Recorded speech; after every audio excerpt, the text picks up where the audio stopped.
ओम शांति। भगवत गीता श्लोक क्लास में आज के बेसिक कोर्स के टेस्ट के लिए टॉपिक है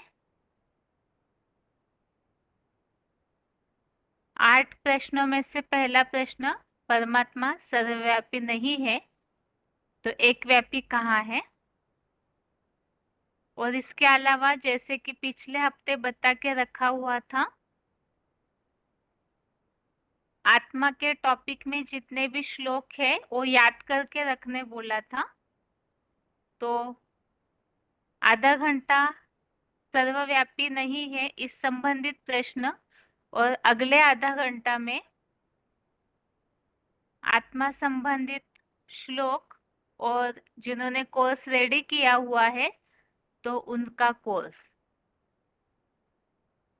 और अभी टेस्ट के लिए पहला प्रश्न है,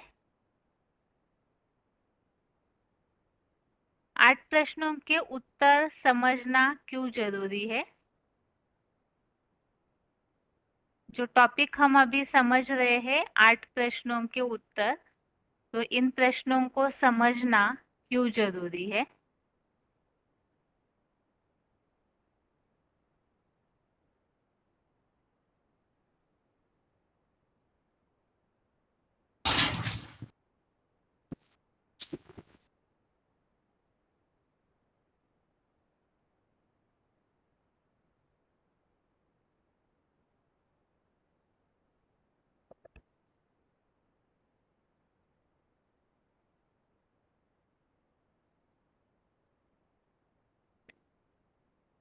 फोन अनम्यूट है किसी का?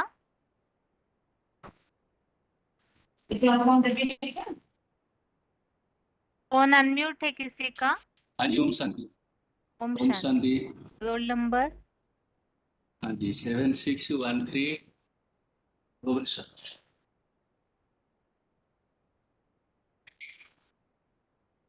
उत्तर? हाँ जी,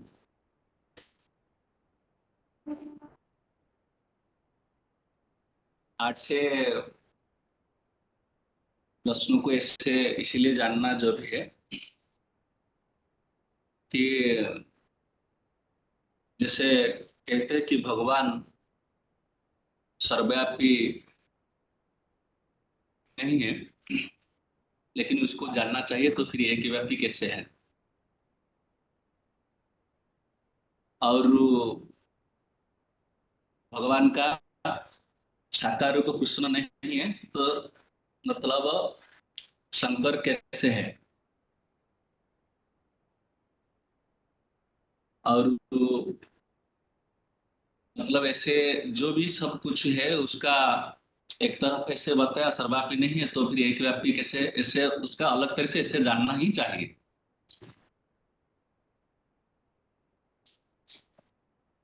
गीता में भगवान सर्वव्यापी नहीं है, इसके लिए कौन सा प्रूफ मिलता है?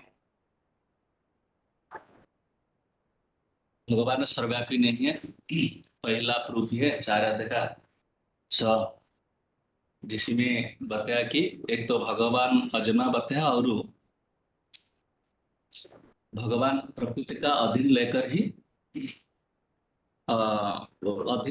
ही जन्म लेते हैं।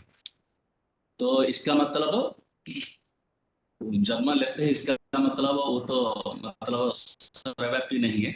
एक तो 6 है और दूसरा 4 का 7 में बताया कि जब यदा यदा हि धर्मस्य ग्लानि भवति भारत अभ्युत्थानम् आदर्शम् तदात्मानं सृजाम्यहम्।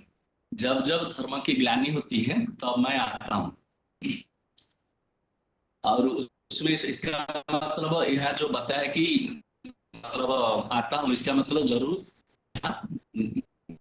आपने ऐसे बताया है। और 8 में ऐसे भी बताया जो संभवामी, मतलब जब धर्म की जब हाँ जगह ही धर्म सॉरी परिवर्तन साधन दुष्कृतम धर्म संस्थापनार्थ संभवामी जुगे जुगे। तो जब धर्म की बहुत ग्लानि होती है तभी आते हैं। इसका मतलब सतयुग में नहीं कि सब युग में तो धर्म की ग्लानि नहीं होते है, जैसे जो 4 युग में। और चार अध्याय का 9 में भी, सॉरी हाँ 9 में भी बताया भगवान की जन्म दिव्य, उनका कर्म भी दिव्य होता है। तो हमारा जैसा तो साधारण जन्म नहीं होता है, लेकिन उनका दिव्य जन्म होता है। लेकिन दिव्य जन्म अगर होगा ऐसा तो नहीं सब में। और ये तो बताया चार अध्याय का 9 में। ठीक है, और ठीक है। ओम शांति। आगे फोन अनम्यूट है किसी का? हेलो, ओम शांति दीदी। ओम शांति। हाँ जी, 28,322। हाँ जी, हाँ आप जी दीदी, बताइए क्या माता जी, पूछें? 8 प्रश्नों के बारे में जानना क्यों जरूरी है? क्योंकि दीदी इनके द्वारा ही हमको बाप की पहचान मिलेगी ना, जब हमें पता चलेगा कि भगवान सर्वव्यापी नहीं है तो एक व्यापी कहाँ है और कौन है और कहाँ है। और गीता का भगवान अगर साकार कृष्ण नहीं है तो निराकार कौन है। और शिव और शंकर है जो दोनों को मिलाकर एक कर देते हैं, अगर दोनों अलग अलग हैं तो वो कैसे हैं।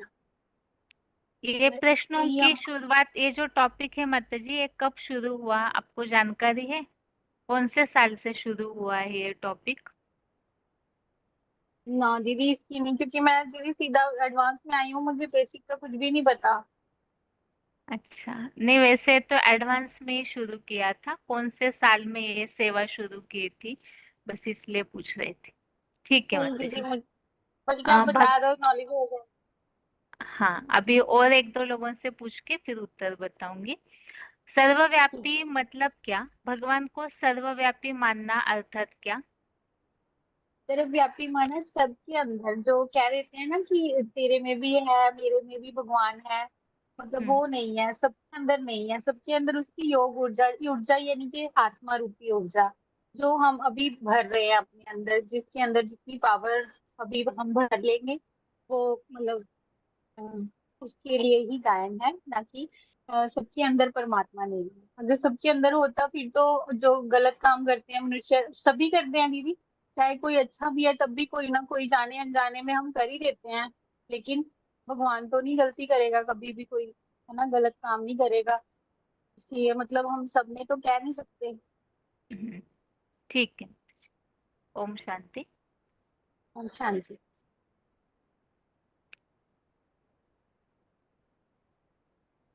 अभी अगला प्रश्न है, सर्वव्यापी के टॉपिक संबंधित। मुसलमानों में भगवान सर्वव्यापी की मान्यता किस तरह से है? मुसलमानों में भगवान सर्वव्यापी की मान्यता किस तरह से है? फोन अनम्यूट है किसी का? हेलो।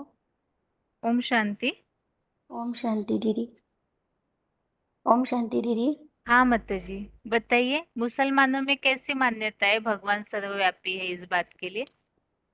हाँ, मुसलमानों में कहते हैं कि अभी भगवान भी जर्रे जर्रे में, जर्रे जर्रे में है भगवान अभी। पहले कहते भगवान थे को सर्वव्यापी मानने से क्या नुकसान होता है? भगवान को सर्वव्यापी मानने से नुकसान होता है कि जो भगवान को, एक मिनट है दीदी।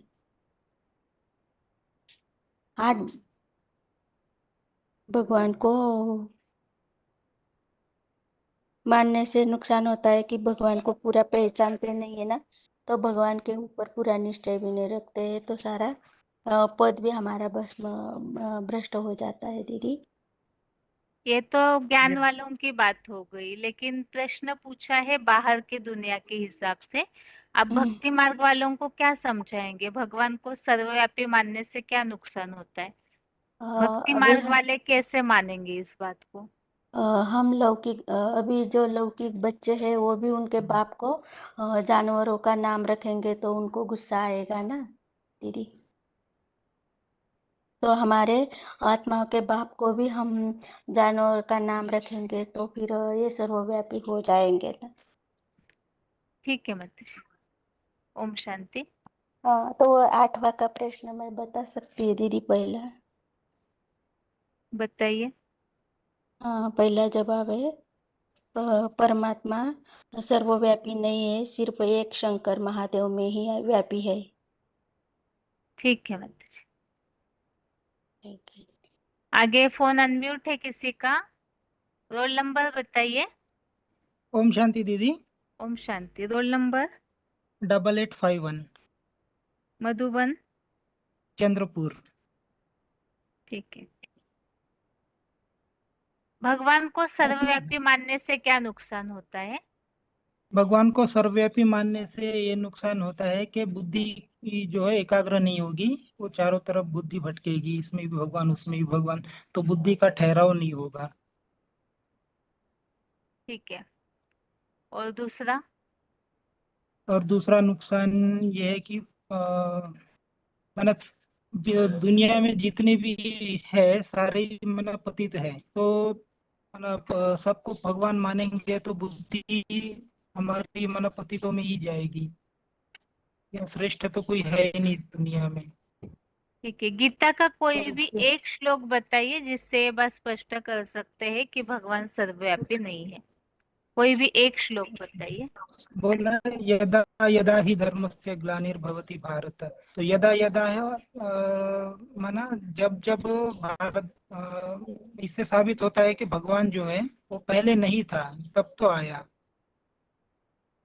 ठीक है। और मानुषीम तनुमाश्रितम ये भी बोला है। हाँ जी। ठीक। आगे अगला प्रश्न ये है, जैसे औजानंती माम मूढ़ा, ये जो 90वें अध्याय का 11वां श्लोक हमने समझा था कि किसी मनुष्य तन का आधार लेते हैं साधारण तन का। इस बात के लिए क्रॉस में बहुत सारे भक्ति मार्ग के लोग ऐसे प्रश्न पूछते हैं कि साधारण तन का आधार लेते हैं, इसका मतलब आज की दुनिया में सभी मनुष्य साधारण है। तो गीता में ये बात स्पष्ट की है कि साधारण तनों का आधार लेते हैं, इस हिसाब से भी भगवान सर्वव्यापी है। प्रश्न को समझ लीजिए। जो 90वें अध्याय का 11वां श्लोक है, औजानंती माम मूढ़ा, इसमें जो बताया है साधारण तन का आधार लेता हूँ, इस बात को कई सारे भक्ति मार्ग के लोग इस तरह से लेते हैं कि साधारण तन मतलब सभी मनुष्य अभी जो भी दिखने में आ रहे हो तो साधारण तनधारी है, तो इसीलिए भगवान उन सब में है। तो इस बात को आप किस तरह से समाधान करेंगे? लेने वाले तो एक ही बात को कई तरीके से अर्थ लेते हैं, तो इस प्रश्न का समाधान कैसे दिया जाएगा? फोन अनम्यूट है किसी का? ओम शांति। हाँ जी। Roll number? 28882 विजय विहार। हाँ जी। श्लोक के आधार पर अगर देखेंगे तो क्या नाम है, मतलब बोला गया है उन बच्चों को मूर्ख बोला गया है, मूर्ख लोग बोला गया है। और जो क्या नाम है, अर्जुन आदम शरीर के आधार लेने वाले पे प्राणी वो को मतलब उनकी अवज्ञा करते हैं, जो उनको मूर्ख बोला गया है।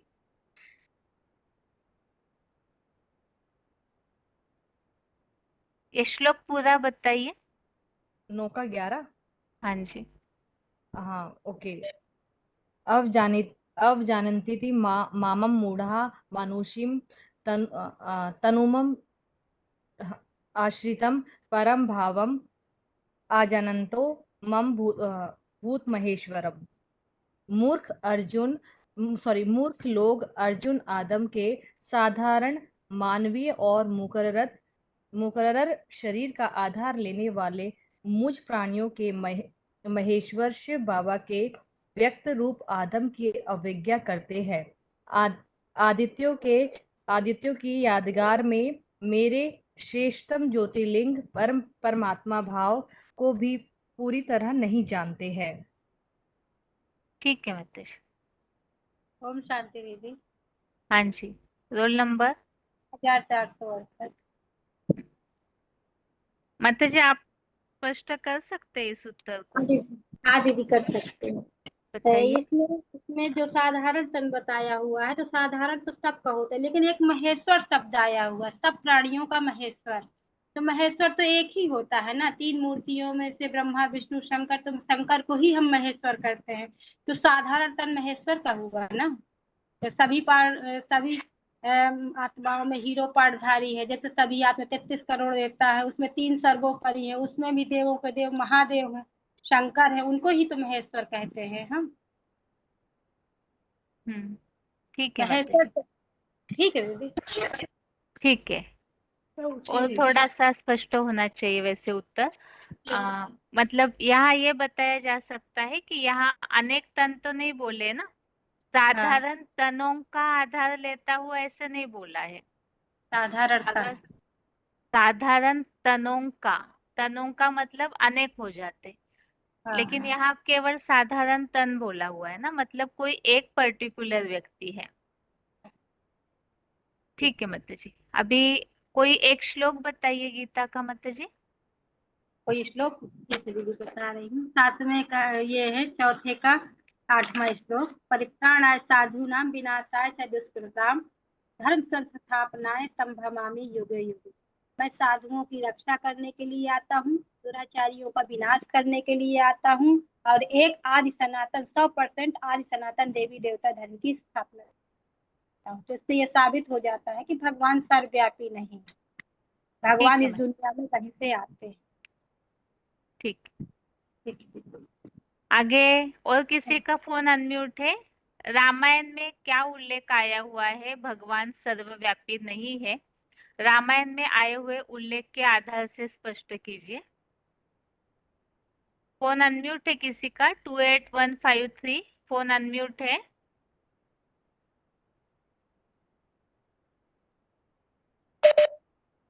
ओम शांति बहन जी।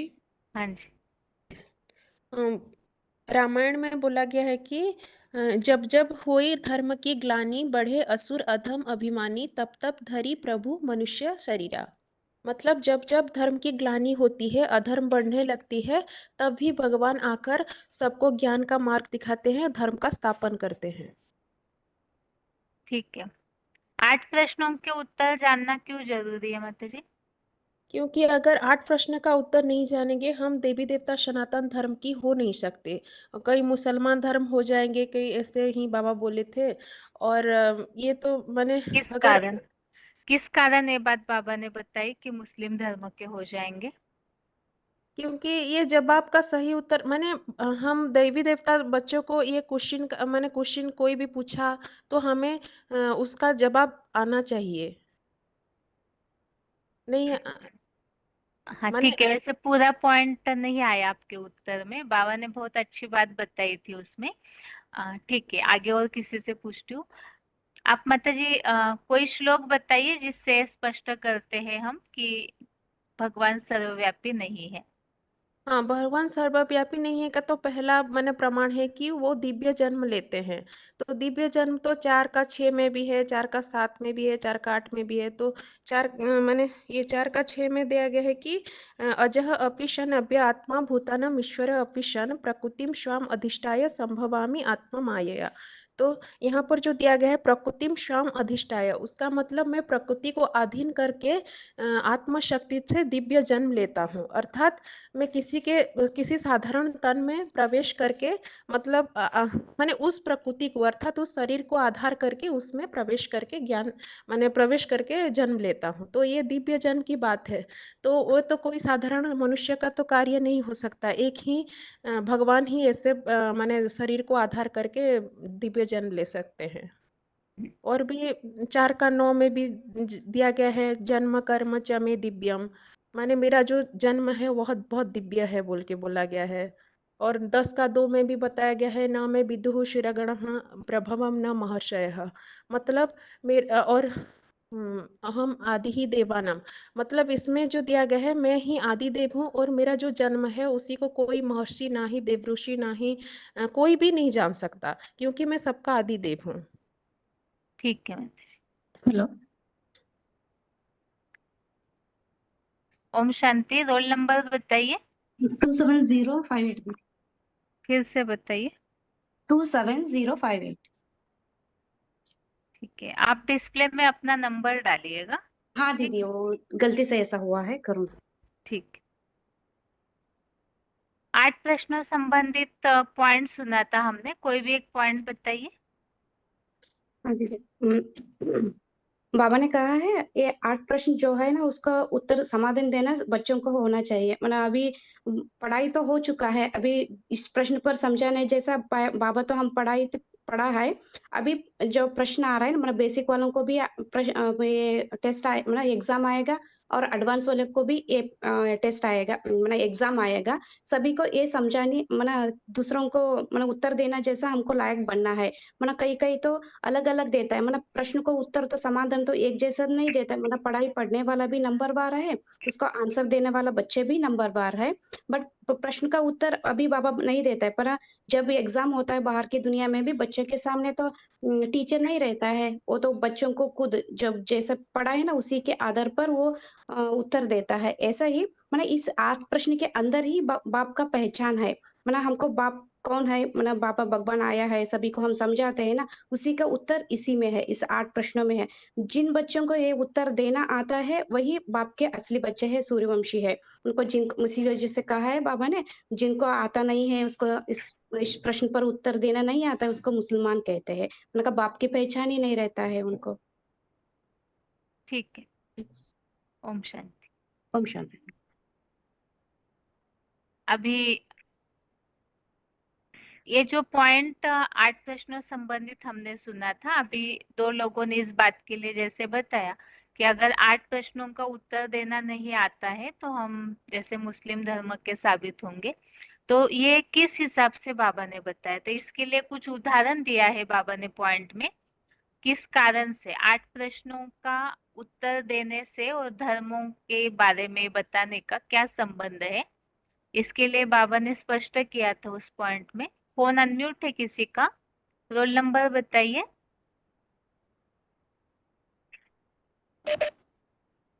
हाँ दीदी, ओम शांति। ओम शांति। गीता का भगवान सर्वव्यापी, गीता का साकार भगवान कृष्ण नहीं तो सिर्फ साकार भगवान कैसे? अभी हाँ अभी दीदी। प्रश्न बताया, बाबा ने बोला कि अगर ये प्रश्नों के उत्तर नहीं दे पाते हैं तो मुसलमान धर्म के हैं। तो ऐसे क्यों बोला बाबा ने? उस पॉइंट में बाबा कुछ उदाहरण बताया था मुस्लिम धर्म का बाबा ने।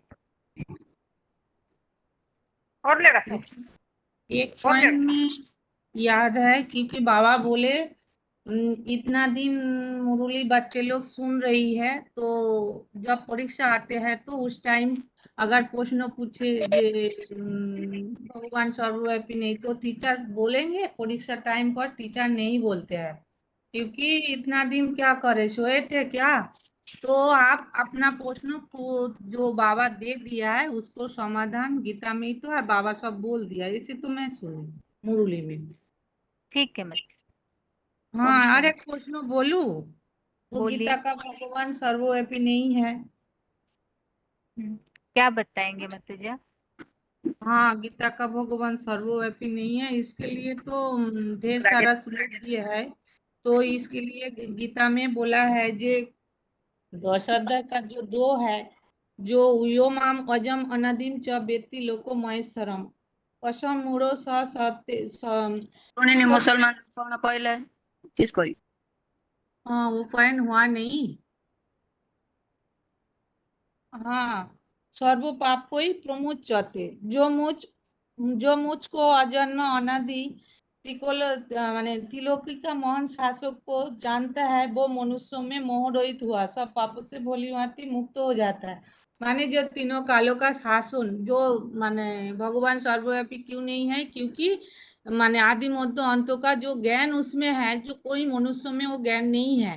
माने अकूट ज्ञान का भंडार है, तो अकूट ज्ञान का भंडार किसमें आकर दे रही है, इसलिए गीता में बोला है प्रवेश तुम, जिसमें प्रवेश करती हूँ उसी को वो ज्ञान का भंडार वो पहले पहचानते हैं। तो इसलिए बोलते हैं तीनों कालों का जो महान शासक है, तो तीनों काल जो जानते हैं, दुनिया तो जन्म मृत्यु चक्र में आते हैं, वो तो तीनों कालों का कुछ जानते नहीं, हो तो भूल जाते हैं। तीनों कालों का जो शासक है, आदि मध्य अंतों का ज्ञान है, वो उसको जो पहचानते हैं वो ही मोह रहित होते हैं। तो उसको कौन पहचानते हैं? जो सार्वभौम माने शिवलिंगों का यादगार है, दुनिया में जितना भी खुदाई में जाए तो लिंगों का यादगार है। तो शंकर महादेव में प्रवेश करके गीता का भगवान वही होते हैं, क्योंकि शिव शंकर के नाम ही जोड़ा जाता है। ठीक है इसके लिए माता जी। बोला है 11 अध्याय का अभी और खाली नहीं माता जी। ठीक है माता जी। ओम हाँ, शांति। दीदी वहाँ अभी आगे और किसी का फोन अनम्यूट है? सर्वव्यापी करना, इसे भगवान की ग्लानि करना क्यों कहा हुआ है? फोन अनम्यूट है किसी का?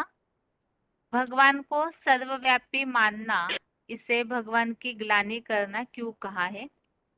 फोन अनम्यूट है किसी का?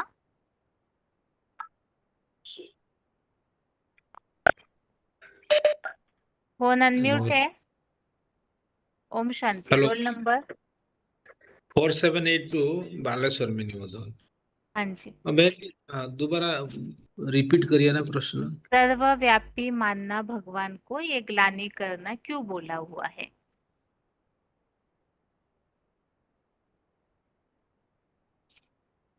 सर्वव्यापी कहने से तो भगवान का ग्लानि ही होता है, क्योंकि भगवान तो निराकार है। नाम तो निराकार शिव ज्योति बिंदु है, अजन्मा अगर्वा कर्ता है, लेकिन जगत का कल्याण करने के लिए परमात्मा को तो आना पड़ता है, लेकिन वो साकार में आकर के ही जगत का कल्याण करता है। तो वो आएंगे तो जिस तन में प्रवेश करके ज्ञान देंगे, गीता ज्ञान देंगे, जिससे सबका कल्याण होगा और सब मुक्ति, जीवन मुक्ति मिलेगा सबको, तो वो एक व्यापी कैसे हो सकता है? क्या तो गीता का एक व्यापी कैसे हो सकता है? ना, सर्वव्यापी कैसे हो सकता है सॉरी। हम्म। तो वो एक व्यापी बन करके विराट रूप धारण करके तो आता है, लेकिन इसको साबित करना जरूरी है। जैसे मुसलमान लोग कहते हैं कि अल्लाह मियां ने फरमाया, हवा से भगवान आ करके हवा से बोलते हैं क्या? तो ऐसे ही वो तो बोल देते हैं, वो तो स्वीकार नहीं करते हैं। और जैसे हम लोग बताते हैं हिंदू धर्म में कि भगवान साकार में है, और जैसे बीके लोग भी बोलते हैं भगवान आए हुए हैं, लेकिन वो तो एक व्यापी साबित नहीं कर पाते हैं। वो भी कहते हैं मुख से है एक व्यापी, लेकिन ये वो साबित नहीं कर पाते हैं कि ब्रह्मा के तन में आए थे, फिर वो चले गए और सारी दुनिया का कल्याण नहीं हो पाया। तो इसलिए जो अम, अम, जो माने सृष्टि का सृष्टि का जो पहला पुरुष है, जो महादेव, उसके द्वारा तो ही सर्व में एक व्यापी बन करके ही प्रत्येक होते हैं। तो इसी बात को ही हम इसी बात को लेकर के तो हमें साबित करना है, और सभी को पहचान भी देना है। तो ठीक है। ओम शांति। हाँ जी। हेलो। हाँ जी। हाँ माता जी। आप बताइए, भगवान को सर्वव्यापी मानना, ये ग्लानि करना कैसे है? भगवान जो है वो सबसे पहले भगवान का नॉलेज किसी को नहीं है। भगवान तो खुद ही अपने नॉलेज देते हैं।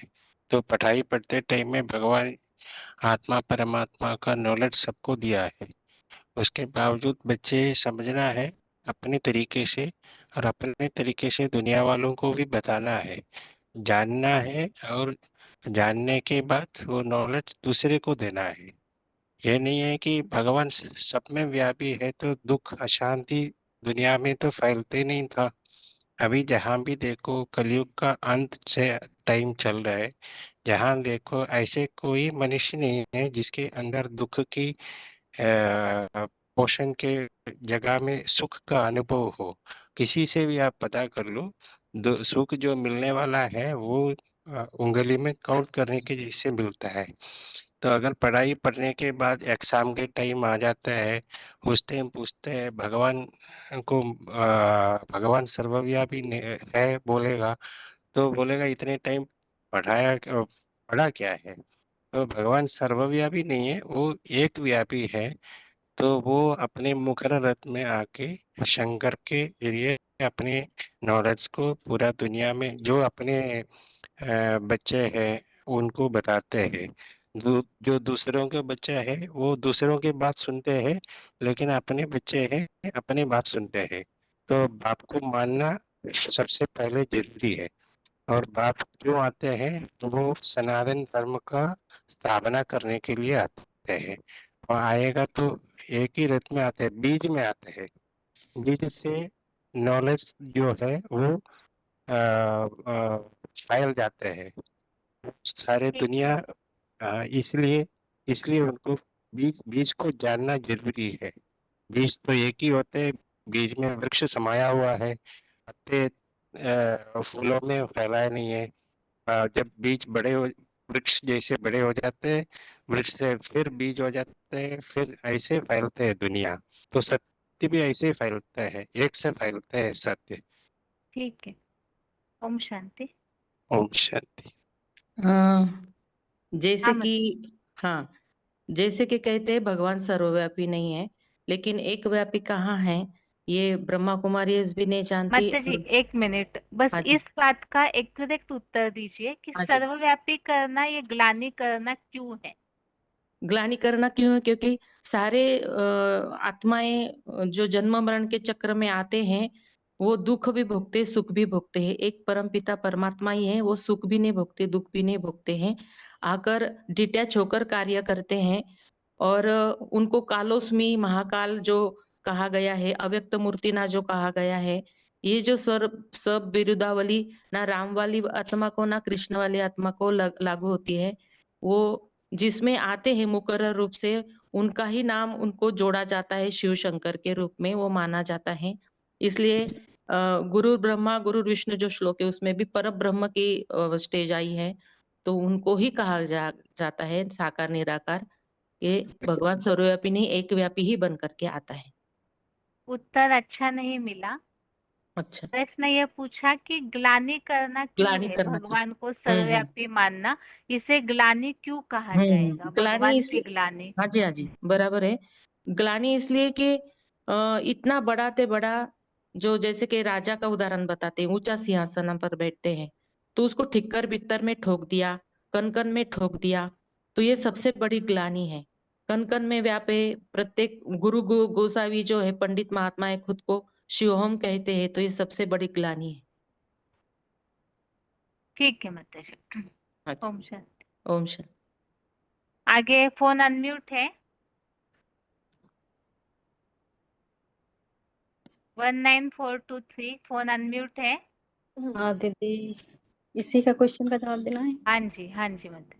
हाँ, भगवान को ग्लानि मतलब ये कि जैसे अपना लौकिक बाप होता है ना, तो उसको हम अपने पशु पक्षियों का नाम नहीं देते, जैसे अपने जानवर हैं कुत्ता बिल्ली का नाम नहीं देते, तो वो तो सुप्रीम बाप है, हम आत्माओं का बाप है, तो हम उसे ऐसे कैसे कर सकते हैं? ऐसे मतलब कुत्ता बिल्ली का में कैसे वास कर सकते हैं? और दूसरी बात, जो जैसे जानवर है, जानवर तो गंदगी भी खाता है, गंदगी में लपेटता है, तो भगवान के ऐसे काम करेगा? और व्यभिचार भी है जानवरों में, तो भगवान थोड़ी ना ऐसे काम करता है, इसलिए इसको ग्लानि कहेंगे ना, अपनों अपनों से बड़े की ग्लानि। ठीक है माता जी।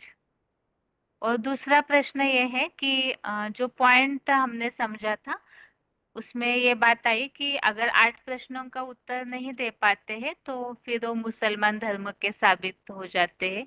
मतलब बाबा ने बोला कि फिर अपने आप को ऐसे समझना चाहिए, तो ये किस कारण बोला था? ये उस तो दीदी धर्म में थोड़ा, ऐसी क्या बात है जो बाबा ने इस तरह उदाहरण दिया? इसका तो दीदी मेरे को नहीं पता था पहले से ही था। अच्छा, ठीक है मतलब। ओम शांति।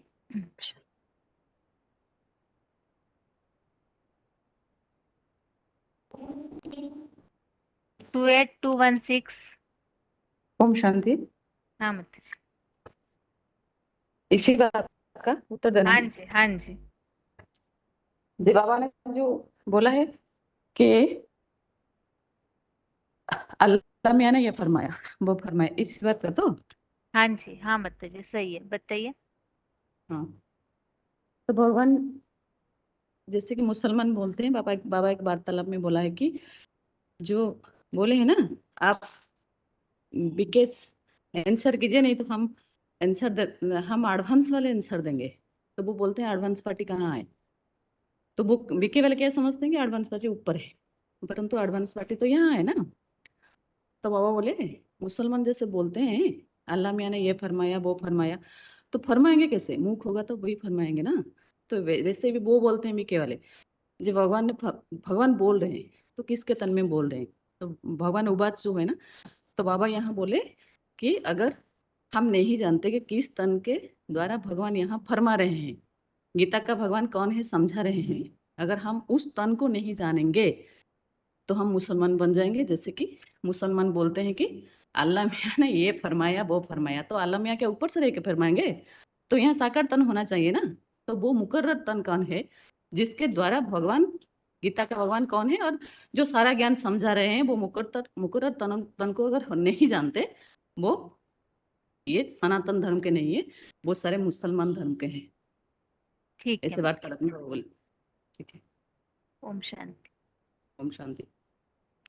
अभी अगला प्रश्न है, सर्वव्यापी भगवान को मानने से बुद्धि भटकती है, ऐसे बोला बाबा ने पॉइंट में, तो किस कारण से, इस बात को आप कैसे स्पष्ट करेंगे कि भगवान को सर्वव्यापी मानने से बुद्धि भटकती है? कौन अनम्यूट है किसी का? हाँ दीदी, ओम शांति। ओम शांति। Roll number 9432। हाँ जी। हाँ दीदी, अगर हम भगवान को सर्वव्यापी, बुद्धि भटकेगी तो हम सबको, सब में भगवान को देखते हैं ना दीदी। कभी भगवान को पूजा, गणेश को पूजा, कभी किसी देवता को पूजा, तो हमारी बुद्धि भटकती है ना।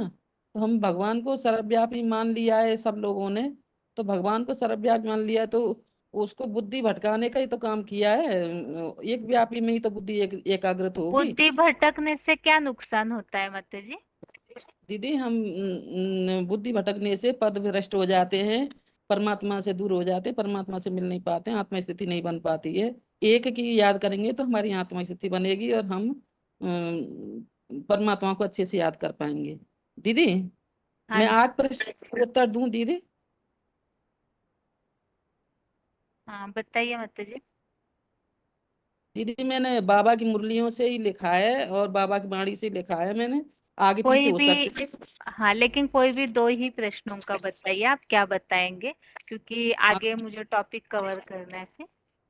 ठीक है दीदी, गंगा को बताए हम, गंगा पतित पावनी को बताइए।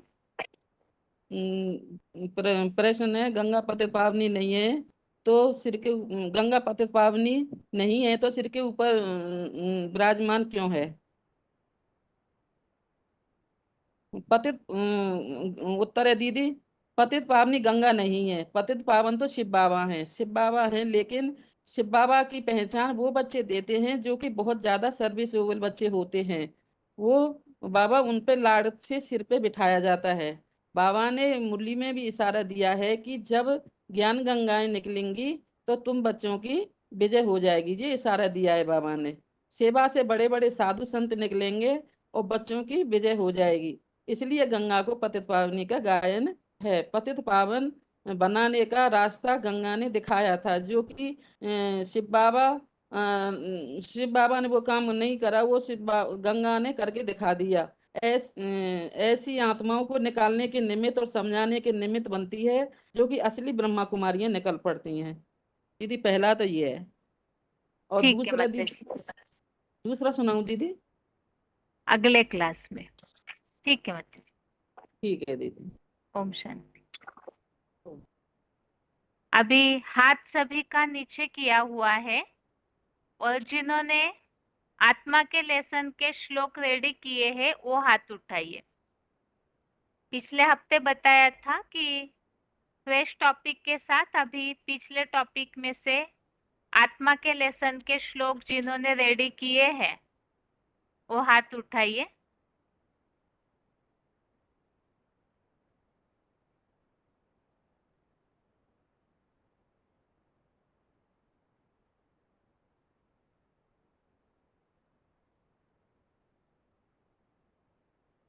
फोन अनम्यूट है, हाँ, रोल ओम नंबर शांति दीदी। हाँ जी। 245268 हेब्बगुड़ी माँ। हेलो एक मिनट लाइन में हेलो रहिए, जी लाइन में रहिए माता वो जी। हाँ ठीक है भाई। रोल नंबर बताइए। अगला फोन अनम्यूट है। 22,707।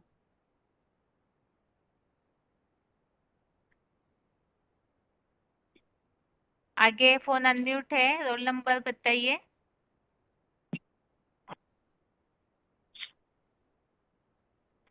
आगे और किसी का फोन अनम्यूट है, रोल नंबर बताइए। हेलो हाँ जी, हेलो रोल दीदी, नंबर। हम शांति। Roll number 29255। 29255। हाँ जी।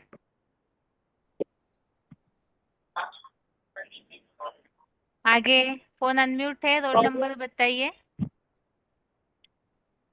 Hello roll number 23658। तो कोड रखिए जरा।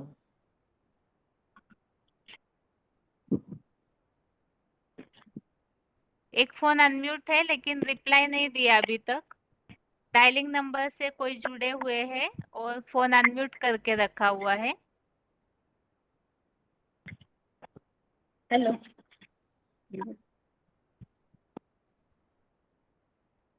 Hello roll number hello 20155।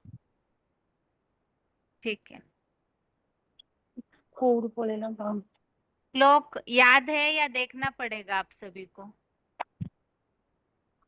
याद है तो नो 50% याद है बहन, 50% देखना पड़ता है। ठीक है, एक मिनट। हम्म। पहले सतना की दोनों माताओं के लिए प्रश्न है। सतना के दोनों माताओं के लिए, आत्मा निर्लेप है या नहीं?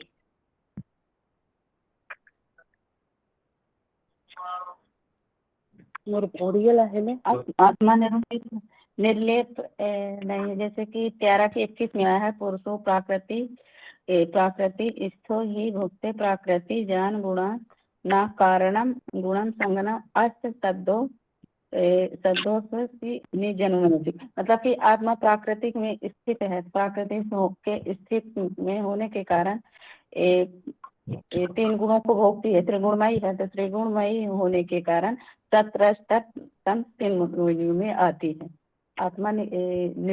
आत्मा को लेप से लगता है दीदी, क्योंकि आत्मा ही ना पूर्ण आत्मा, आप आत्मा महान आत्मा कही जाती है ना। शरीर को तो कहा जाता है कि आत्मा महान किसी आत्मा, के पाप घर का आत्मा। आवाज आ रहा है, थोड़ा सा ध्यान दीजिए। ठीक है माता जी। आपने उड़ीसा के माता जी 20155, माता हेलो। जी आवाज आ रहा है पीछे से। हाँ हाँ हाँ हाँ दे रहे हैं, अब बजा रहा है। माता जी आपने श्लोक नंबर सही बताया है, लेकिन उच्चारण थोड़ा सा ठीक कीजिएगा बाद में, ठीक है? उच्चारण जी सही नहीं है आपका। ठीक है। जी अभी पुरुषों का सती। हेब्बा गौड़ी और आगरा के माता जी के लिए प्रश्न है। आत्मा जन्म मरण के चक्र में आती है, इसके लिए श्लोक बताइए।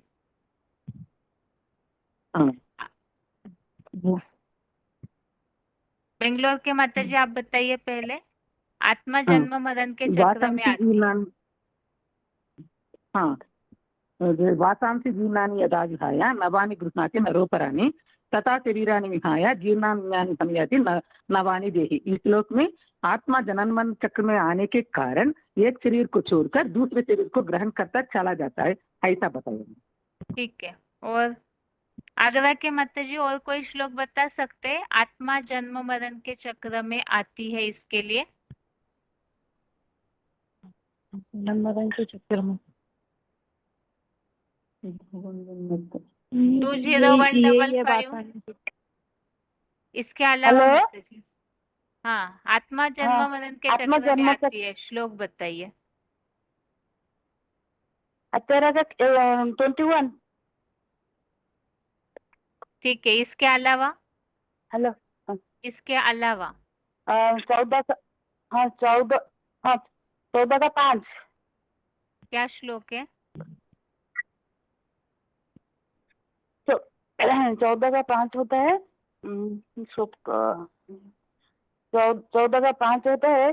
सत्यम रजसतम इति गुणाः प्रकृति में संभवः निबधन्ति महाबाहो देहे देहे नमयम व्ययम। ठीक है, इसमें तो आत्मा की, 1 मिनट माता जी, एक बात पूरी होने दीजिए। जो हाँ क्यों आता है, तो जन्म मरण में चक्र में क्यों आते हैं? हाँ, लेकिन चक्र में आती आप है, बोले ना। जन्म मरण का चक्र नूंद है, इसके लिए और कोई श्लोक बताइए।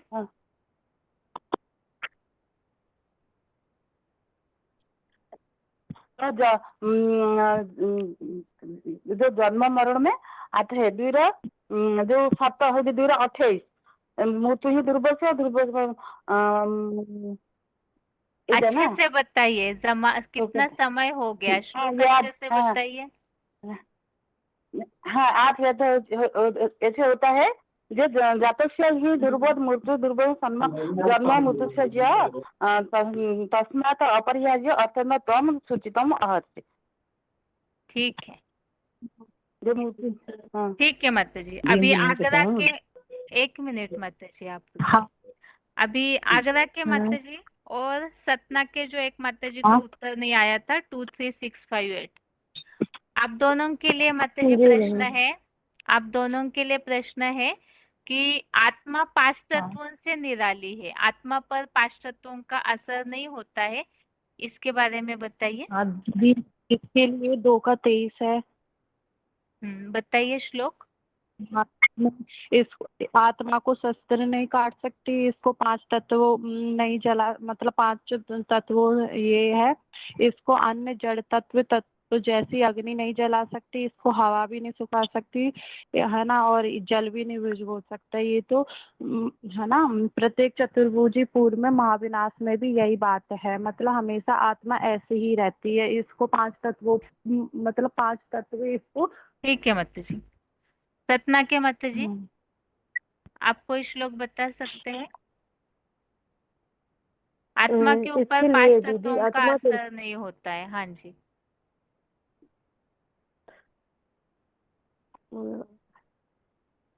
ठीक है, आत्मा नापी नहीं जा सकती है, आत्मा अति सूक्ष्म है, इसके लिए श्लोक बताइए। आत्मा को नाप नहीं सकते हैं।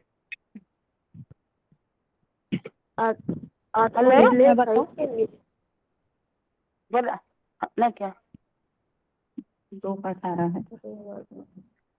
हाँ बोलिए माता जी। बताए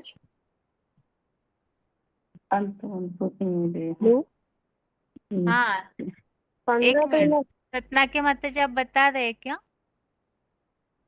15 के 9 में दीदी आत्मा के निरोध के लिए बताए ना दीदी, किसके लिए?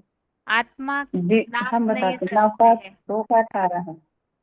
हाँ बताइए माता जी। अंतवंतु देह नित्य युक्ता शरीराणि अनासीनो अप्रमेय तस्मात् युद्धशुभारत।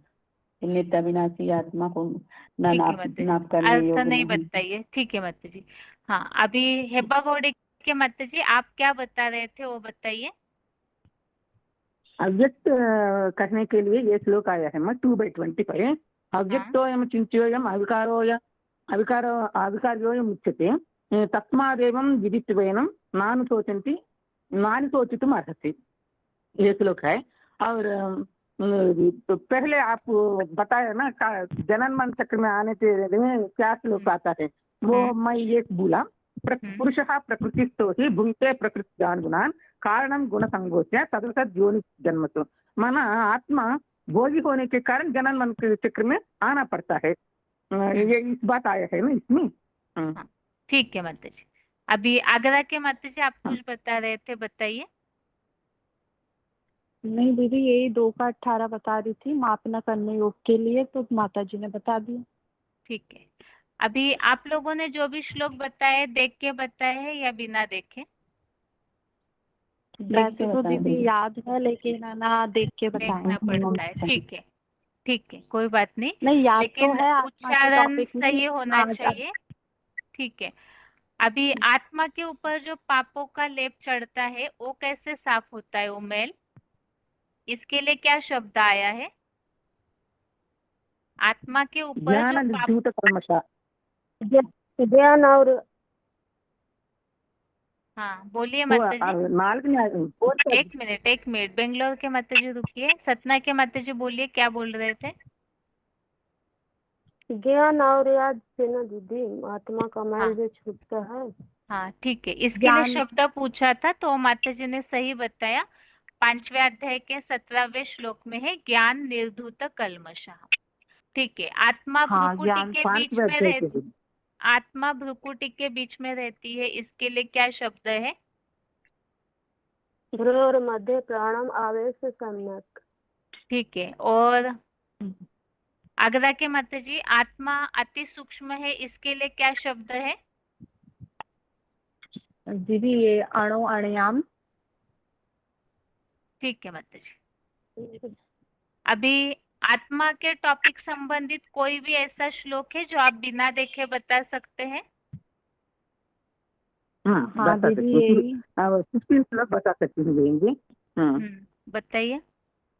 बिना देखे पहला श्लोक है आत्मा के रूप के बारे में। इसके लिए कवि पुराण नाम राणोरनियाम अनुस्मृत्य सर्वस्य दातारमतिं च रूपम् आदित्यवर्णं तमसः परस्तात्। ओके ठीक है माता जी, ये हो गया ना। रुकिए माता जी, आगे मुझे और भी एक ग्रुप लेना है। ठीक है, आगरा के माता जी आप बताइए कोई भी एक श्लोक। हाँ जी ये 2 का 18 है। अंतवते इमे देह नित्य श्रोता शरीणः अनासीनो अप्रेमणेस्यः तस्मात् युद्धेष्व भारतः। ये नित्य अविनाशी मापना अर्थ करने नहीं योग बताइए माता देहधारी जी, अर्थ नहीं बताइए, अच्छा ठीक है अर्थ नहीं बताइए, ठीक है बस दीदी ठीक है अप्रमेयस्य इसका शब्द का अर्थ बताइए। अप्रमेयस्य मतलब माप क्या न है? करने योग माप न करने योग। ठीक है, हाँ सतना के माता जी 22707। जी नयनम छिंदन्ति शस्त्राणि नयनम दाहति पावका न क्लेदन्ति न क्लेदन्ति शोष्यति न मारुतः। नयनम छिंदन्ति शस्त्राणि नयनम दाहति पावका न चैनम, थोड़ा बोला दीदी। न हाँ चैनम न चैनम क्लेदन्ति न शोष्यति मारुतः। क्लेदयन्ति आपः न शोषयति मारुतः। ठीक है, न और शोष्यति मारुतः। दूसरे सतना के माता जी 23658। मेरे से याद है दीदी कवि पुराणम अनुशासितारम अनुयासीरे भातारम चित्त रूपम भूल गया दीदी। और ठीक है, आप सभी लेकिन ध्यान रखिए, ये राउंड फिर से घूम के आएगा तो उस समय तक ये सारे श्लोक याद करके रखिए आप सभी, ठीक है ना? ठीक है दीदी ठीक है आत्मा के टॉपिक के मैम। मतलब अभी बहुत सारे हैं जिनको होना है, तो फिर से घूम के जब ये श्लोक का टॉपिक चलता रहेगा तब तक याद करके रखना है, ठीक है? हाँ दीदी ओके संस्कृत मैम। में हिंदी तो याद कर लेना हिंदी में। शब्द शब्द तो याद हेलो कीजिए, जैसे अप्रमेयस्य भ्रुवर मध्य प्राणम आवेश सम्यक, ज्ञान वैसे निर्धूत तो कल्मषः, हिंदी में हाँ थोड़ा थोड़ा जो तो मेन थोड़ा शब्द थोड़ा है दीदी वो मुझे भी जरूर याद है। याद रखिए, ठीक है? लेकिन हाँ पूरा वो याद थोड़ा ठीक थोड़ा करना दीदी है याद जो, है जो मेन शब्द है वो याद है पूरा नहीं याद था। हाँ हाँ अभी संस्कृत का आगे, मेन शब्द और वैसे हिंदी। आगे के लिए बता दिया, नीचे याद आत्मा को करके नहीं दे रखिए सकता। दोबारा राउंड घूमने तक, ठीक है? ओम हाँ शांति। ठीक है ओम ठीक है शांति। ओम शांति बेंजी। ओम शांति।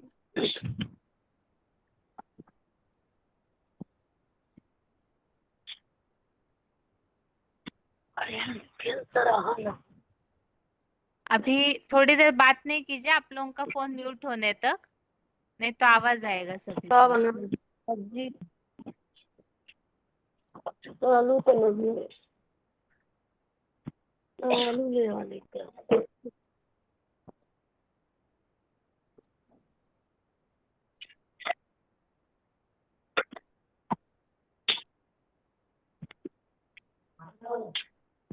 अभी फोन म्यूट नहीं हुआ है, थोड़ी देर बात नहीं कीजिए, आवाज आएगा नहीं तो।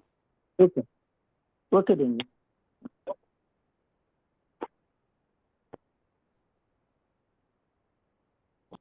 अभी अगले ग्रुप का फोन अनम्यूट किया जा रहा है।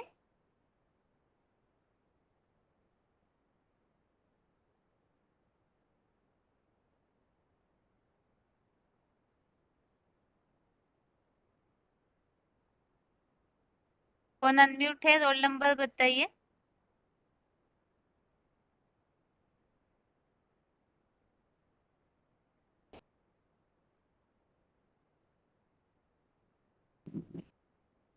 फोन अनम्यूट है, रोल नंबर बताइए।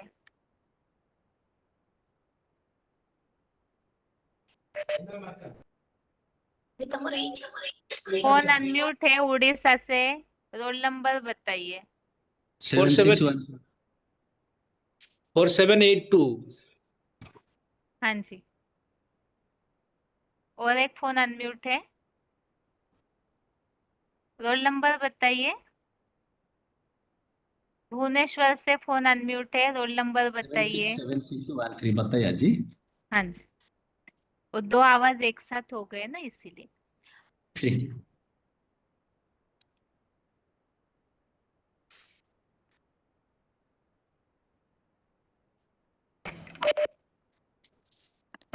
Three one zero seven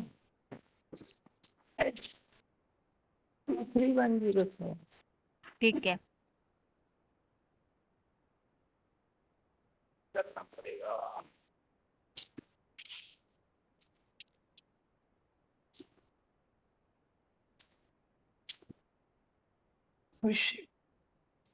phone unmute है और एक। ओम शांति। हाँ जी, roll number. 24548।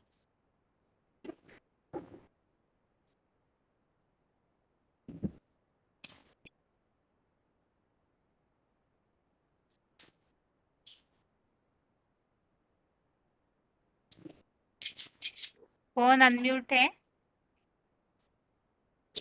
Om Shanti ma'am. माता जी, भाई है तो दीजिए। नहीं भाई आज ठीक नहीं है बहन। ठीक।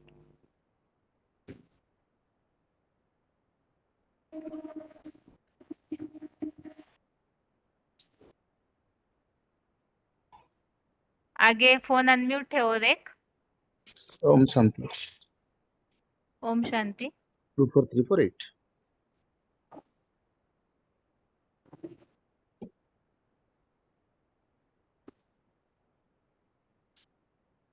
अभी प्रश्न है,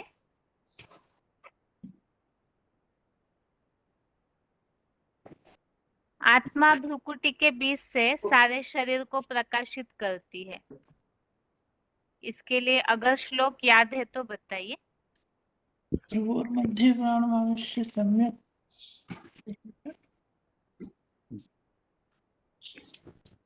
ठीक है, वैसे ठीक है, वैसे वो और कोई श्लोक था लेकिन चलेगा। 13वें अध्याय के 33वें श्लोक में एक ऐसा श्लोक आया हुआ है कि आत्मा जैसे। ठीक है, जी। अभी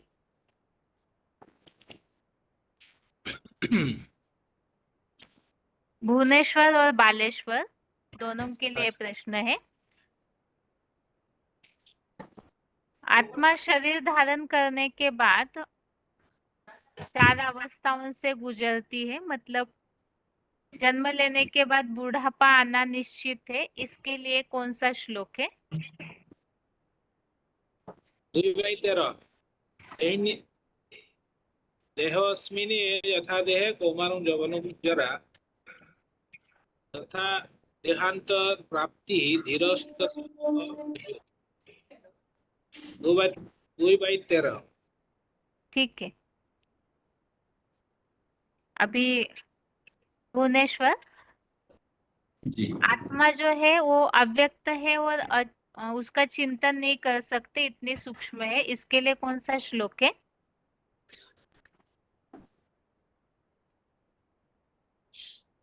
आत्मा अव्यक्त है, उसका बहुत चिंतन हो तो सूक्ष्म है, उसका चिंतन नहीं हाँ कर जी, सकते। 2 अध्याय का 24 नंबर है। उसमें क्या बात है? 25 नंबर होगा दीदी। जी। 2/25। हाँ अचिंत्य सही है। अव्यक्तम् अव्यक्तम्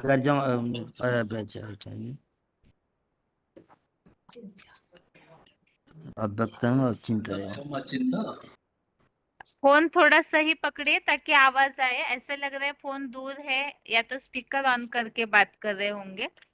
आवाज अच्छा। समझ में नहीं आ रहा है। भुवनेश्वर से जिनका फोन अनम्यूट है।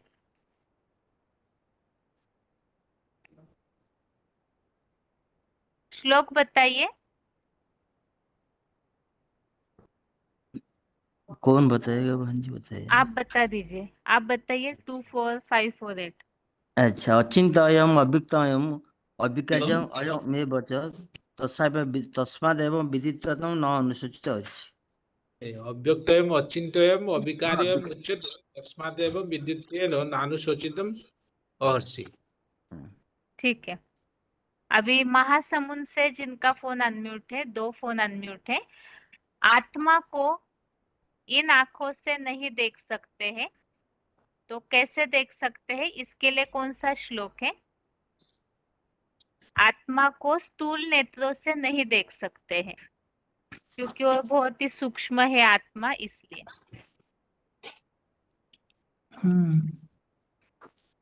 11 अध्याय का 8 है जी।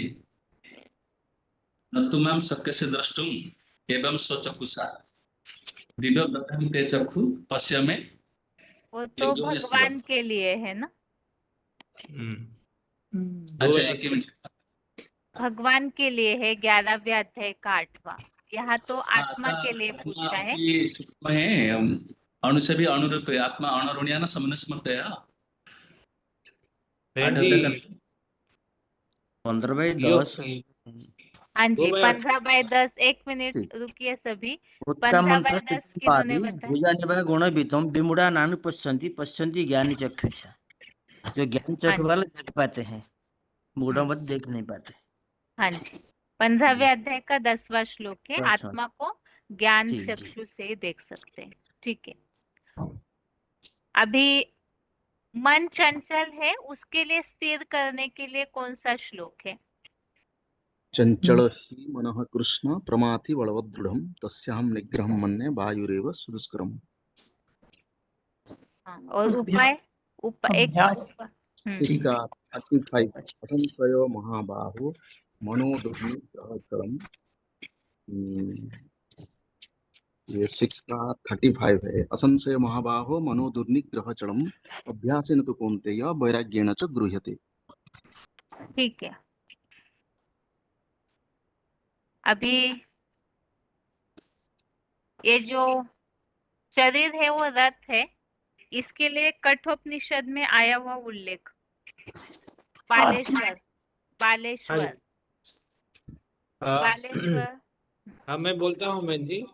आत्मान रथिनं विद्धि शरीरम रथमेव च बुद्धिं तु सारथिं विद्धि मनः प्रग्रहमेव च इंद्रियाणि हयान्याहु विषयांस्तेषु गोचरात्। हाँ जी, ठीक है। और कोई बताएंगे इसी बात को, कठोपनिषद में आया हुआ उल्लेख? आत्मान रथन विधि शरीर रथ में बच बुद्धि तु सारथि विधि मन प्रग्रहम बेच इंद्रियाणि हयान विषयांतेषु गोचरा। ठीक है। और महासमुंद से जिनका फोन अनम्यूट है, आप बताइए। शरीरम रथमेव च बुद्धिं तु सारथिं विद्धि मनः प्रग्रहमेव च इंद्रियाणि हरण्याहु। उसके बाद क्या है? विषयांस्तेषु गोचरान। तेषु गोचरान। ठीक है। और यही है। आत्मानं रथिनं विद्धि शरीरं रथमेव च बुद्धिं तु सारथिं विद्धि मनः प्रग्रमे इंद्रियाणि हयान्याः विषयांस्तेषु गोचरान्। ठीक है।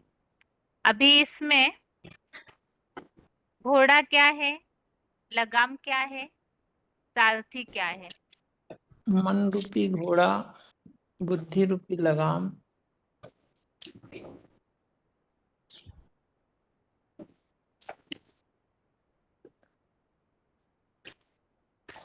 ठीक है, वैसे पूरा सही नहीं है। हाँ जी, बताइए।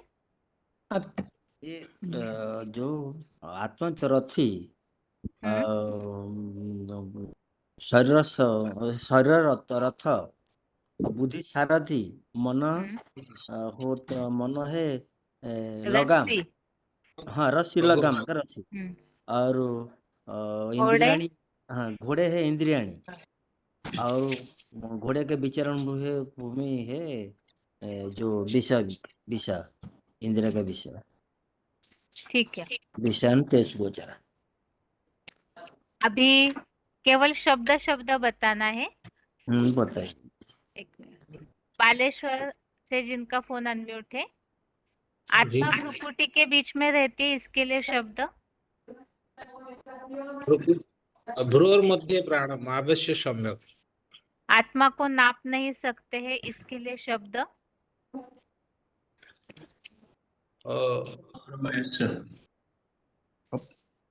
आत्मा को माप नहीं सकते। अभी अप्र भुवनेश्वर से बताया भाई ने। हाँ जी, बताइए आप भी। आत्मा को नाप नहीं सकते हैं। अप्रमेयश। अप्रमेयश। ठीक है। और आत्मा अव्यक्त भी है और अचिंत्य भी है, इसके लिए सिर्फ शब्द बताइए। व्यक्तोयम अचिंत्योयम। ठीक है। अभी महासमुंद से जिनका फोन अनम्यूट है, कोई भी 2 श्लोक बताइए आत्मा के टॉपिक के जो याद हो आप। नैनं छिन्दन्ति शस्त्राणि नैनं दहति पावक न च क्लेदयन्ति आपो न शोषयति मारुत भाषन्ति जीर्णानि यथा विहाय नवानि गृह्णाति नरोपराणि तथा शरीराणि विहाय जीर्णानि नन्यानि संजानि नवानि देहि। ठीक है।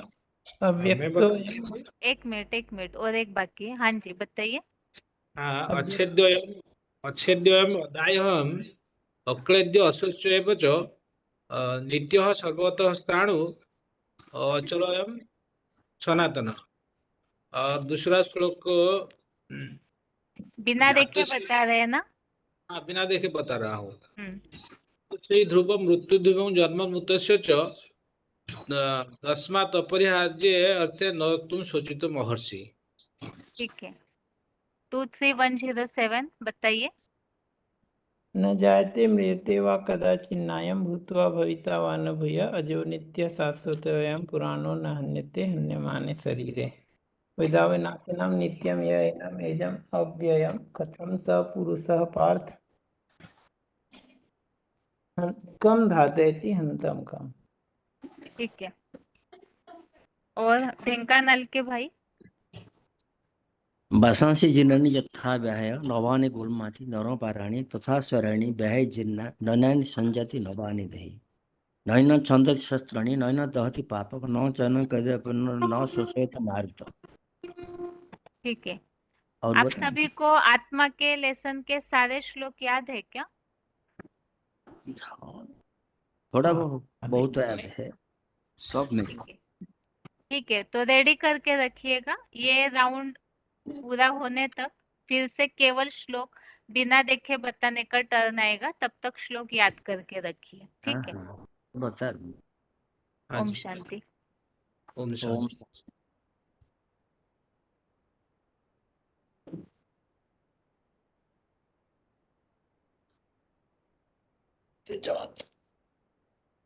सत्चैनं नित्यजातं नित्यम्।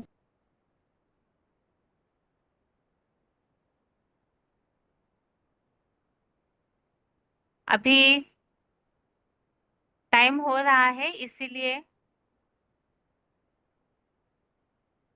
अगला ग्रुप का अनम्यूट किया जाएगा, लेकिन केवल 5 मिनट के लिए ही, तो ज्यादा लंबा समय नहीं दिया जाएगा। चाहे तो दोबारा फिर से अनम्यूट किया जाएगा।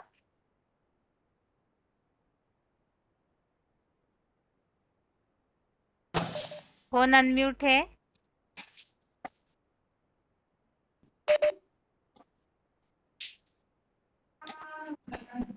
Hello hello. हाँ, बेंगलोर के माताजी रोल नंबर बताइए। 273। बेंगलोर के माताजी रोल नंबर। 1 मिनट सभी रुकिए। 2731। ठीक है। नारायणपुर के माता जी रोल नंबर बताइए। 860 वो लिखा है। जबलपुर के माता जी रोल नंबर बताइए। जबलपुर के माता जी रोल नंबर बताइए।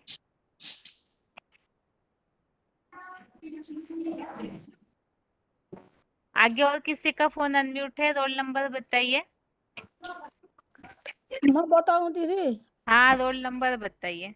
मैं चितौन भरतपुर से है और रोल नंबर 24,429। ठीक है। सुन लिया? किसका आवाज आ रहा है या तो बंद कीजिए या तो आपका फोन म्यूट किया जाएगा।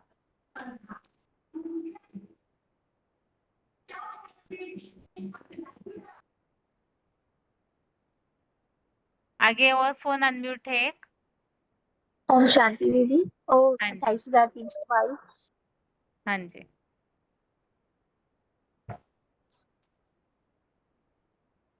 और एक फोन अनम्यूट है। रोल नंबर हेलो ओम बताइए। शांति बहन जी। Roll number 3494।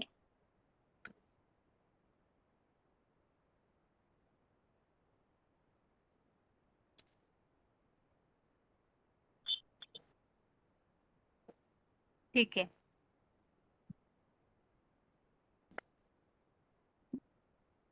फोन अनम्यूट है। 19423 फोन अनम्यूट है।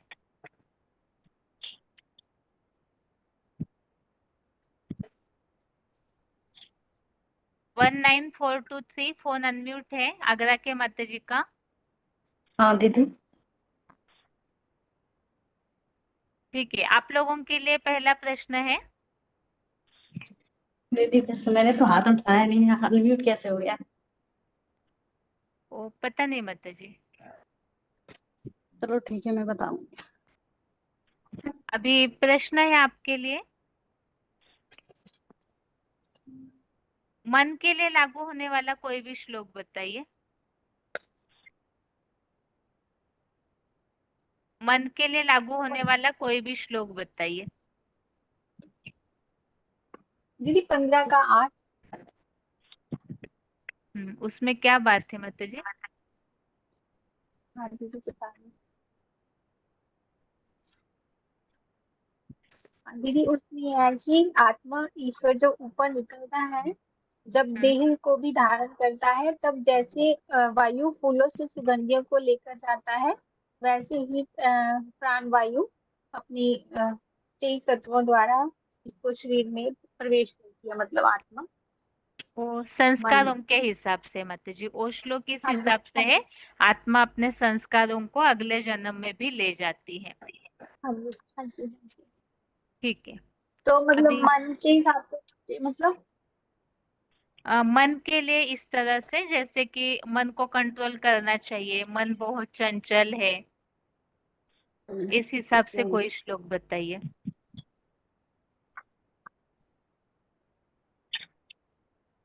मन। बेंगलोर के माता जी। चंचल है। आत्मा भ्रुकुटी के बीच में रहती है, इसके लिए श्लोक बताइए। धीरे धीरे भ्रूवर एक मध्य मिनट, प्राणम चंडीगढ़ के माता जी रुकिए।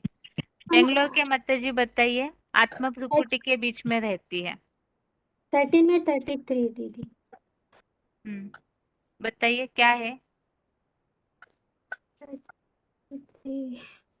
वो श्लोक छोड़ दीजिए, आप 8वें अध्याय का जो बात अभी माता जी ने बताई, वो श्लोक बताइए। मैं 8वां अध्याय का ना, 8वां अध्याय 9। हाँ अनुरणीयाम अनुस्मरेत। ठीक है। भरतपुर के माता जी। भरतपुर के माता जी। हाँ दीदी। भरतपुर, भरतपुर नेपाल के माता जी।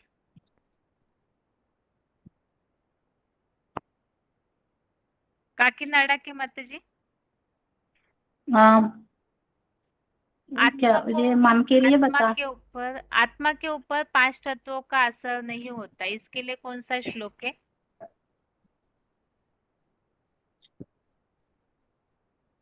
मैं बताऊं दीदी? हाँ बताइए माता जी।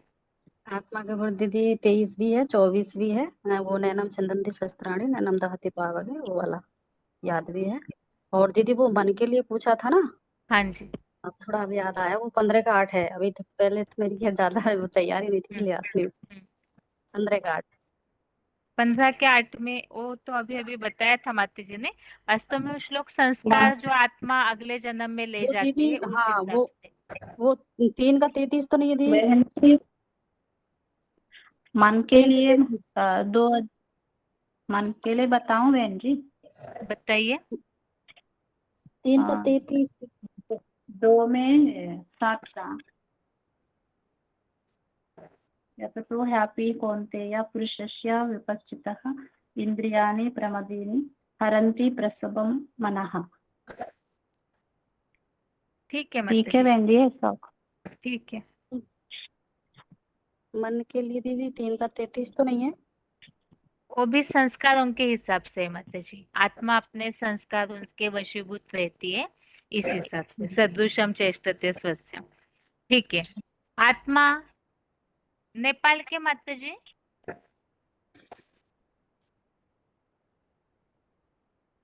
नेपाल के माता जी ठीक है। चंडीगढ़ के माता जी आप बताइए। आत्मा शरीर रूपी वस्त्र को बदलती है, इसके लिए श्लोक। वंशासी जीवनानि यथा विहाय नवानि गृह्णाति नरोपराणि। ये इतना तो मुझे बिना देखे आता है, आगे का मुझे देखिए। ठीक है। अभी अगला प्रश्न है, आत्मा निर्लेप नहीं है, इसके लिए कौन सा श्लोक है? 15 का 9 है दीदी। सॉरी 15 का 9 क्या है उसमें? इसमें मतलब जैसे आत्मा हमारे जैसे जो अपनी इंद्रियां है ना, तो ये करती हैं, तो ऐसे ही आत्मा मन बुद्धि का आधार लेके, मन बुद्धि आत्मा का आधार लेके, मतलब बिना देखे बता रही थी, मन बुद्धि का आधार लेके मतलब लेट से करता है। ठीक है माता जी, श्लोक सही है वो 15 का 9। आप श्लोक याद नहीं होगा ना आपको? याद तो नहीं है दीदी मेरे को, मैं बिना ही देखे बताया है। ठीक है।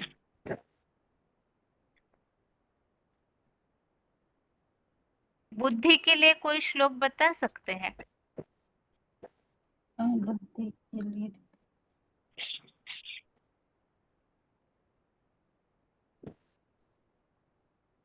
बताऊं बहन जी? बताइए। 63 का 2 अध्याय 63 में भी आया। क्रोधाद्भवति सम्मोहः, सम्मोहात् स्मृति विभ्रमः, स्मृति भ्रंशात् बुद्धिनाशो, बुद्धिनाशात् प्रणश्यति। ठीक है, ये मन बुद्धि संस्कार तीनों जुड़े हुए हैं, इस हिसाब से लागू होता है। ठीक है माता जी। अभी अगला प्रश्न है, आत्मा के ऊपर 5 तत्वों का असर नहीं होता है। मतलब ऐसी जो बात आई है कि आत्मा को शस्त्र नहीं काटते, अग्नि नहीं जलाती, इसके लिए श्लोक बताइए। नैनम चिंदन्ति शस्त्राणि दीदी। नैनम दहति पावक। 2 में 33 दीदी। 2 में 2 3 नैनम चिंदन्ति शस्त्राणि। ठीक है। अभी चंडीगढ़ के माता जी, आत्मा के ऊपर जो लेप छेप चढ़ता है उसको कैसे धो सकते हैं?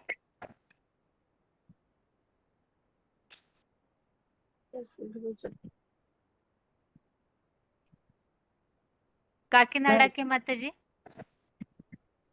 मैं बताऊं दीदी? हाँ बताइए। ज्ञान निर्धूत कलमसा, याद तो नहीं ज्यादा, मुझे वो बना दे के बता रही हूँ। और शायद 15 का शब्द ही 7। चाहिए था, ज्ञान निर्धूत कल्मष। ठीक है माता जी। और बेंगलोर के माता जी, आत्मा भ्रुकुटी के बीच में रहती, इसके लिए शब्द। भ्रुवोर मध्ये प्राणमावेक सम्यक। आत्मा को नाप नहीं सकते हैं, इसके लिए शब्द। नाप नहीं सकते। चंडीगढ़ के माता जी। अप्रमेय। ठीक है।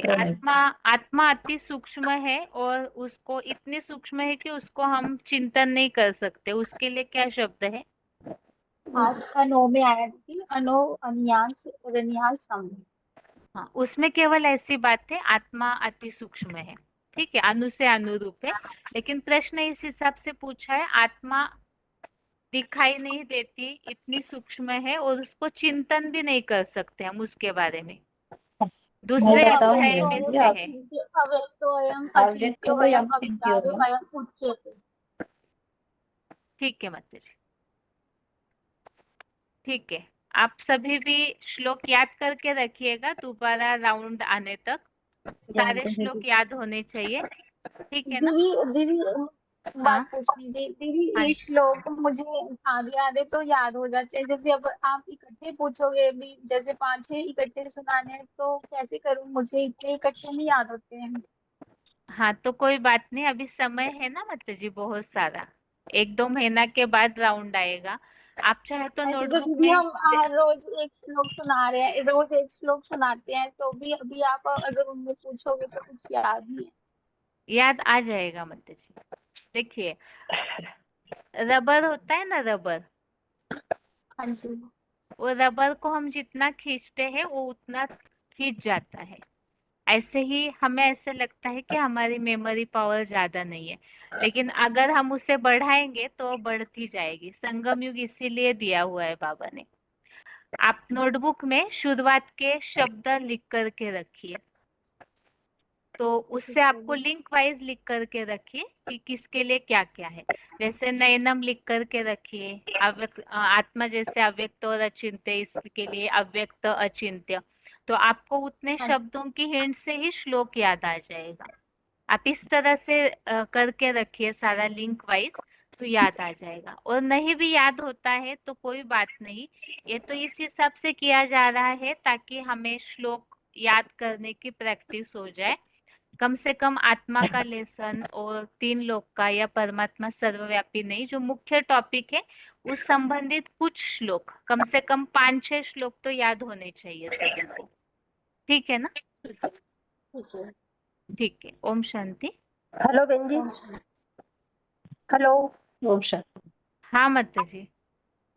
हेलो बहन जी। हाँ माता जी।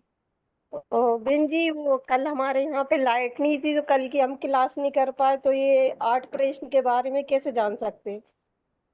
आप शाम का क्लास भी नहीं किए थे माता जी? दिन भर ही नहीं थी बहन जी, 6 बजे आई थी सुबह से। और अच्छा, एक तो भाई डालते थे, उन्होंने भी नहीं डाली क्लास।